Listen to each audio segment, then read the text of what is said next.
পুরসুরা বিধানসভা কেন্দ্রে আসন্ন নির্বাচনে বিজেপিকে বিপুল ভোটে জয়যুক্ত করার আহ্বানে জোর প্রচার শুরু করেছেন প্রার্থী বিমান ঘোষ। মঙ্গলবার তিনি বালিপুর পঞ্চায়েতের কেওড়াপাড়া কালী মন্দিরে পুজো দিয়ে প্রচারের সূচনা করেন।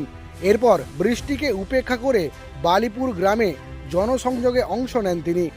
দুপুর প্রায় 12টা নাগাদ প্রচারে এই চিত্র দেখা যায়। প্রচার ঘিরে সর্বস্তরের মানুষের মধ্যে ছিল চোখে পড়ার মতো উচ্ছ্বাস। বিশেষ করে যুবক যুবতীদের মধ্যেও প্রার্থীকে ঘিরে আগ্রহ ও উদ্দীপনা লক্ষ্য করা যায়। বিমান ঘোষের দাবি, গত বিধানসভা নির্বাচনের মতো এই নির্বাচনেও পুরসুরা বিধানসভা থেকে তিনি বিপুল ভোটে জয়যুক্ত হবেন।